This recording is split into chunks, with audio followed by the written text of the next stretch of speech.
베트남 팀한테 축하한다는 얘기 해주고 싶고 김성기 감독도 고생했다고 칭찬해주고 싶고 우리 팀은 잘 아시다시피 평균 연령이 20세. Meski kalah dari Vietnam di Piala AFF 2024, Shin Tae-yong berani pantaskan diri tatap semifinal. Saya yakin timnas Indonesia lolos.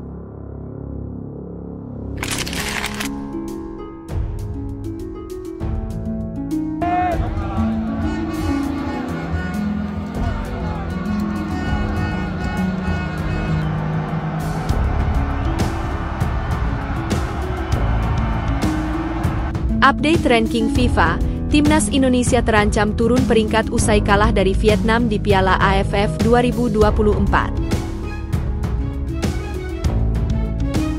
They invited me, and since then I was in every age group, and under 17 was the highlight, of course, winning Euro under 17 with my roommate Nathan Ake, who plays for Manchester City.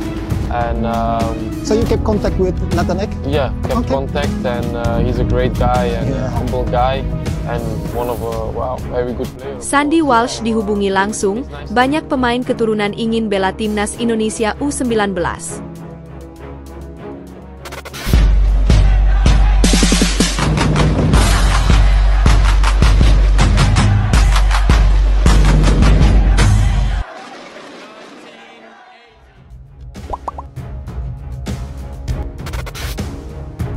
Meski kalah dari Vietnam di Piala AFF 2024, Shin Tae-yong berani pantaskan diri tatap semifinal. Saya yakin timnas Indonesia lolos. Pelatih timnas Indonesia, Shin Tae-yong masih optimis menatap semifinal Piala AFF 2024, meski kalah 0-1 dari Vietnam. Shin Tae-yong mengatakan hal tersebut seusai laga bergengsi di Viet Tri Stadium, Phu Tho, Vietnam. Pelatih asal Korea Selatan itu awalnya mengakui kekalahan timnas Indonesia dengan kekuatan penuh dari Vietnam. Namun, dia merasa para pemain muda timnas Indonesia tampil dengan mental terbaik saat melawan skuad senior Vietnam. Meski kalah dari Vietnam, saya akan tetap mempersiapkan diri untuk semifinal Piala AFF 2024, karena saya yakin tim saya akan pasti terus, kata Shin Tae-yong seusai laga dilansir dari THO 247 VN, Senin, 16 Desember 2024. Shin Tae-yong menjelaskan para pemain muda timnas Indonesia saat ini sudah sesuai dengan arahannya bermain melawan Vietnam. Namun, dia mengakui bahwa skuad muda Garuda perlu banyak pembenahan menatap Piala AFF 2024. Untuk Indonesia, kita tidak punya banyak waktu untuk pemain muda, kita perlu lebih banyak waktu untuk membimbing mereka, jelasnya. Dia menambahkan skuad muda timnas Indonesia perlu banyak pembenahan jelang laga akhir kualifikasi grup B melawan Filipina. Shin Tae-yong mengatakan kondisi skuad timnas Indonesia tidak dengan kondisi baik seusai kekalahan melawan Vietnam.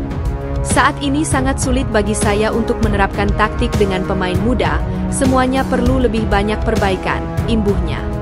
Shin Tae-yong mengakui kekalahan dari pelatih Vietnam, Kim Sang-sik yang mampu unggul berkat gol tunggal Ki Nguyen pada menit 77. Selamat kepada tim Vietnam dan pelatih Kim Sang-sik atas kemenangan hari ini, ujar Shin Tae-yong seusai laga.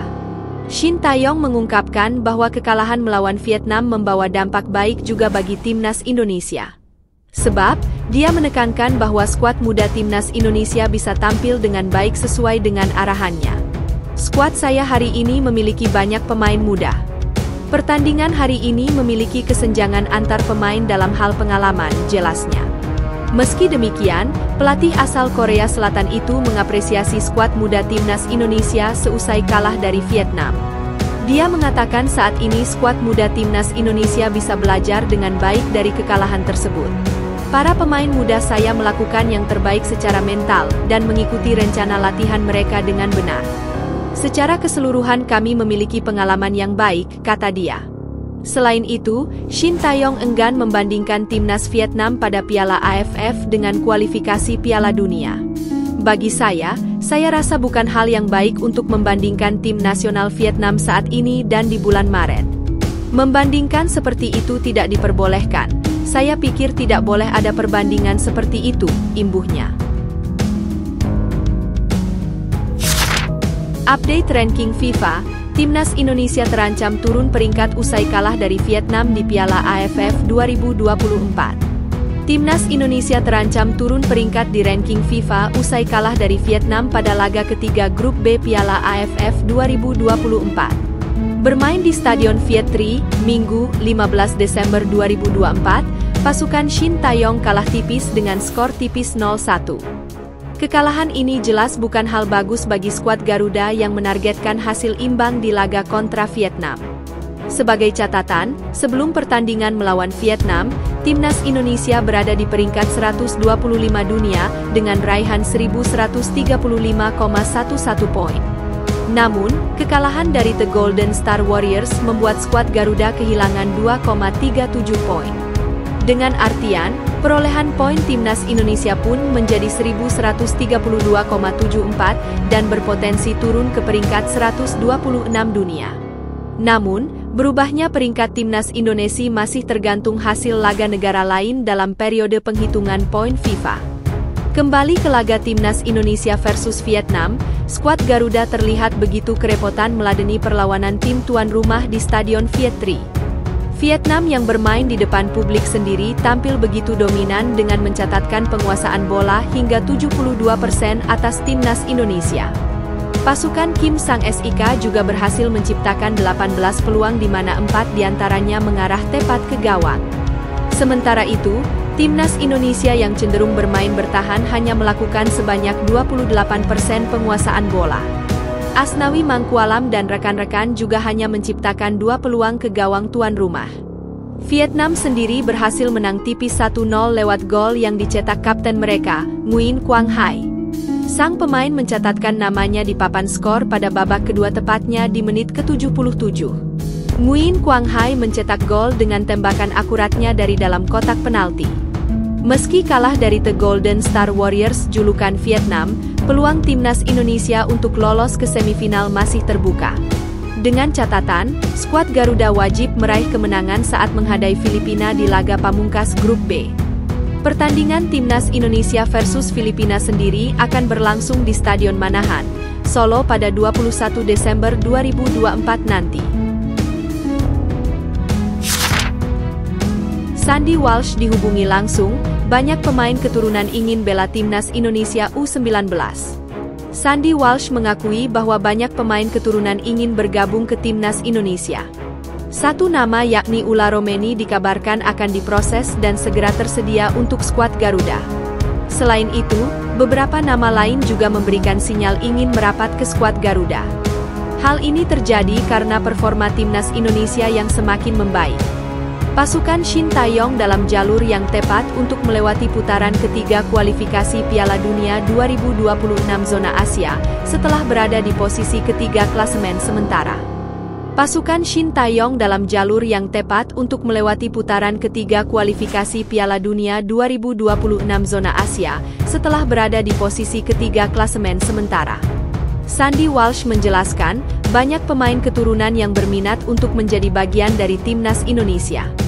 Dia juga mendapatkan banyak telepon dari mereka yang cukup penasaran terkait skuad Garuda. Mereka bahkan cukup antusias untuk bisa diproses dan segera bermain di Timnas.